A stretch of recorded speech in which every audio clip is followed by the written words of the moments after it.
Hello children, good day to you all. Now let us see verse 33. तुम्हारे भजन राम को पावै, जन्म जन्म के दुख बिसरावै. That is the 33rd verse. तुम्हारे भजन राम को पावै. That means Tulsidas is talking about Hanuman's devotees here. In this verse, he is talking about Hanuman's devotees, not about Hanuman showing devotion to Rama. That was shown in 32 verse. Rama rasayana tumare pasa sada raho raghupati ke dasa. So some reaction takes place within you when you are meditating upon Rama and you want to remain his servant always. So that was about Hanuman's devotion towards Rama. Now here in this verse, Tulsidas talks about Hanuman's devotees. That means people like us who show devotion, who pray. Hanuman. So Hanuman's his own devotees. He is talking about such people here. Tumhare bhajan, those who are your devotees, those who sing your songs. Bhajan. Bhajan means devotional songs about God. Like this Hanuman Chalisa is a devotional song. Hymn. Hymn means a song of praise to some deity. So tumhare bhajan, people who sing your bhajans, your songs, they are your devotees, right? They are Hanuman's devotees. So to such people, what is the benefit? People who worship you, they are your devotees. And people who sing your songs, they are your devotees. What is the benefit to them? Rama ko pavai. Their benefit is, what do they gain by singing your songs? And what do they gain by worshipping you? Is Rama ko pavai. The benefit is Rama ko pavai. They will reach Rama. They will also go reach Rama. So all the devotees of Hanuman, they sing Hanuman, they pray to Hanuman, and they will reach Rama. Finally they will reach Rama, because Rama is the master. Hanuman is a servant who takes the devotees to him. He will lead his devotees also to his master. So all Hanuman's devotees will finally reach Rama. Rama ko pavai. Pavai means attain or reach or get. They will also get Rama. They will also get Rama's blessings, or they will reach Rama. That is the meaning. Tumhare bhajana Rama ko pavai. And what other benefits do they have? Just reaching Rama, that's all? There is also other benefits. Janma janma ke dukha bisaravai. After reaching Rama, what happens means janma janma ke dukh. Birth after birth, birth after birth, right? So many births we take. Now one birth is over. After an individual, a person takes birth, he grows adult, he becomes an adult, and then he gets old and he dies. Then he takes another birth. So we get birth after birth, not just one birth. After death we get another birth. So that is what is called janma janma, and that is always sorrowful. Taking so many births on this earth is very sorrowful, because in each birth we suffer so much. Like we have to work hard for everything, and we get some diseases, physical diseases, mental diseases, always some sorrows. We can't say that every day everyone is very happy. No, we have sorrows. We have sorrows and also happiness. So living this worldly life is full of sorrows. That's how we can say, because we have to earn for food. Without food we cannot live. So work hard, and you will get food. Work hard, only then you will pass your examination. Some work you keep doing. All this leads to many sorrows. So Janma Janma, every birth gives us so many sorrows. So generally people want to, no need of many more birth. Now I want to go reach God. That is what we call moksham. Moksham means going, finally go reach God. Every individual should wish for that. So that is called moksham. So here Tulsidas says, now your devotees, those who sing your songs, those who worship you, finally they reach Rama, Rama ko pave. And that means what? Janma Janma ke dukh bisarave. So after reaching Rama, there are no Janma again, no birth again. After reaching Rama, you will stay there with Rama. So there is no more birth. You need not take birth again on this earth. So that sorrow, dukh, the sorrow of taking birth, rebirth, taking so many births, that is a dukh, sorrow. That sorrow will be visarave, will be cut, will be over. So no more such sorrows. That is over. That's what Tulsidas says here. That birth and death, janma marana, that chain will be cut. Bisarave means it will be cut. So no more births again. You have reached Rama, then there is no more birth. So all Hanuman's devotees will finally reach Rama, Bhagavan, go reach God. And after that there are no more births. So that sorrow comes to an end. The taking birth again and again, that is sorrowful. So that sorrow comes to an end.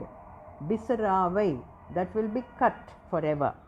That is what 33rd verse tells us. Now here you should understand this point. Now earlier we talked about every individual, every human being. Every human being has 4 purposes of life. Why did we take a human birth? We have to, as a human, you must lead a righteous life. You must do what you are asked to do. See, there are prescribed rules in the Vedas and Shastras which tell us do this and don't do that. A sort of list is given. Like as I told you earlier, don't tell lies. See, don't, that is all don't.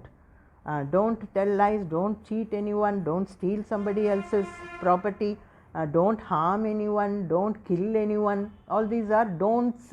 Don't do this.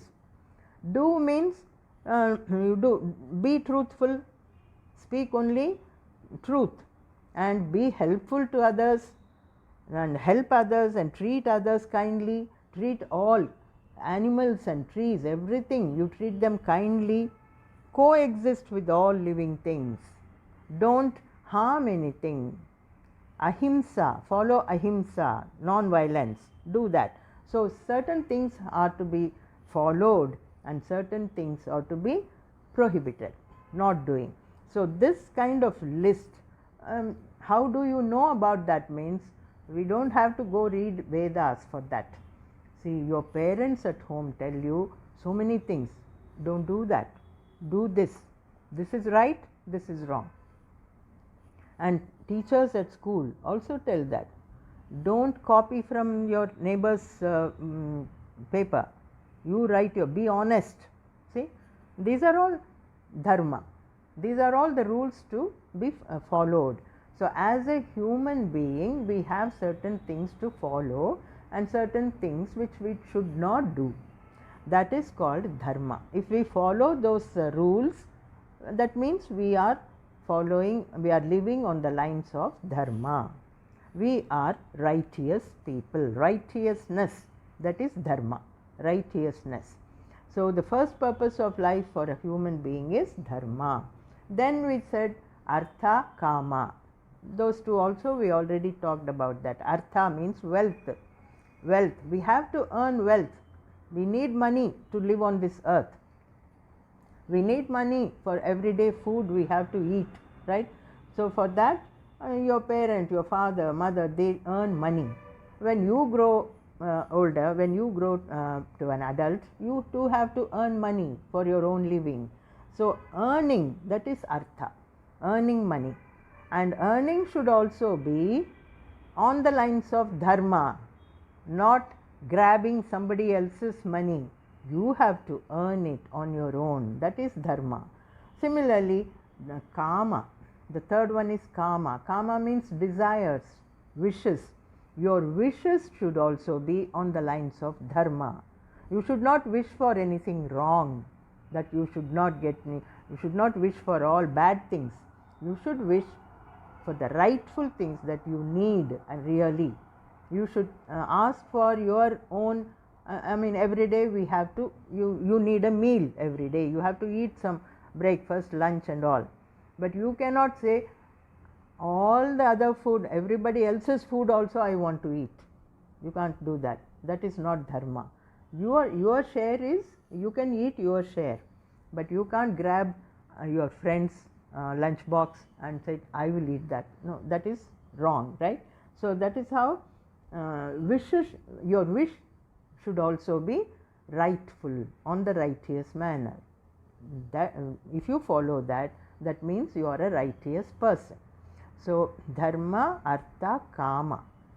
And the last one is moksham. That moksham we were talking here in this verse. Moksham means finally go reach God, Paramatma. I don't want any more birth. I will stay with Paramatma. Just that is moksham. So all the four purposes of life is given for a human being. Now animals don't follow all these things. A human, a man, whoever has taken a human birth, a man, woman, children like you, we are to follow these four purposes of life. So this is what here, the final purpose, purushartha. These are called purushartha. So the final purpose is mentioned here. Finally, one has to reach God. When after, now just here we saw Ramako Pave, that is moksham. So we don't need to take any more birth. That's what is said in 33. Now let us see the next one also, 34. Anthakala Raghupati Pura Jayi Jahan Janma Hari Bhakta Kahayi. That is the 34th verse. Now this is also a continuation to the 33rd one. There we said, in 33 we saw Hanuman's devotees go reach Rama finally. Ramako Pave. And after that, no more births on the earth. No birth, rebirth, birth, rebirth. No, there is no more birth. That sorrow, dukh, is cut, is finally cut, and they have no more births. So what happens to them?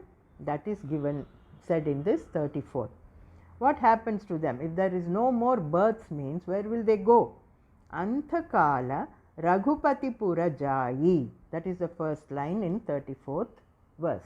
Anthakala means at the end. So at the end of their lives, the individual who is a devotee of Hanuman, who has been praying to Hanuman all throughout his life, who has been singing Hanuman's bhajan throughout his life, at the end of his life, Anthakala means at the, during the last days, at the end of his life, after death, that is the meaning. After death, where will he go? Raghupati Pura Jayi. Raghupati means again another name for Rama. He will go to Rama's abode, Rama's place. Pura means Rama's city. Wherever Rama is there, that is his home, right? So he will also, this man who dies after death, goes to Raghupati's city, his place. Now Raghupati's city means it is called Vaikuntham. That is the place where Rama means Rama avatar is over. So he is the main deity is Narayana there, Narayana. So Narayana or Vishnu, we call Vishnu Murti also. So he lives in Vaikuntham. So the person who was a devotee all throughout his life of Hanuman will reach Vaikuntham, and that is Moksham. Vaikuntham is the place of Paramatma, God. So if he reaches Vaikuntham, that is Raghupati Pura. That Vaikuntham, here Tulsidas calls it Raghupati Pura, the place of Raghupati. If that place is reached, then that is final, ultimate, that's all. He won't come back to the earth. So no more births. So that is what is said in 34th first line. Now second line says, Jahan Janma Hari Bhakta Kahayi. Jahan means the place where he has reached, Vaikuntham. There, in that place, that is another new birth, that is Janma. That's a different birth, not the birth like the birth on the earth. That Vaikuntham, he reaches Vaikuntham means it is another special, different kind of birth. And there you will be known as Hari Bhakta. There all the devotees who go and reach Vaikuntham, they will be known as Hari Bhaktas. Hari Bhakta. Hari is another name for Narayana. Hari. So Hari, they are all Hari Bhaktas, devotees of Hari. So they will be called, Kahai means called. They will have a new life there and they will be called Hari Bhaktas. You got this meaning correctly? See, 33 and 34 say the same thing. Now these two verses, Tulsidas is telling us what happens to people who worship Hanuman. So we have been saying that all children worship Hanuman, right? You take him as your very friend, like a friend, like deity. He is a god, it's a deity, but you need not fear him. You don't have to be afraid of him. You can treat him as your own friend, close friend, and talk to him and worship him. Be prayerful to Hanuman. So such people, all the devotees of Hanuman, what will happen to them? The benefits of Hanuman's worship. That's what is said in 33 and 34. Tumhare bhajana Ram ko pave. Whoever sings your songs and whoever is your devotee will reach Rama finally. And after reaching Rama, what happens? No more births. That sorrow will be cut. Right? And in 34, the same continuation. Okay, you reached Rama means then what will happen to that person, that devotee? He will reach Raghupatipuram. He will go and stay with Rama in Rama's place, in Rama's own home. He will stay there. Antakala means after his days, at the end, after his at the time of death, after death, he will go and stay in Rama's own place, Raghupatipura Jayi. He will go there, and there that will be his new life. He won't come back to the earth as another human being or as an animal or as a tree or as a plant. No more births on the earth. So he will stay there in the Raghupatipuram, that is called Vaikuntham, and that will be a new life for him, and he will be known as Hari Bhakta. Hari Bhakta. And now whoever goes there, all of them will be called Hari Bhaktas. They won't have individual names. So all those who enter Vaikuntham and all those who reach God there will be known as Hari Bhaktas. That is the meaning of 33. So that those two verses tell us about the benefits of being Hanuman's devotees. Okay, so we'll see the next one in the next audio. Jai Shri Ram.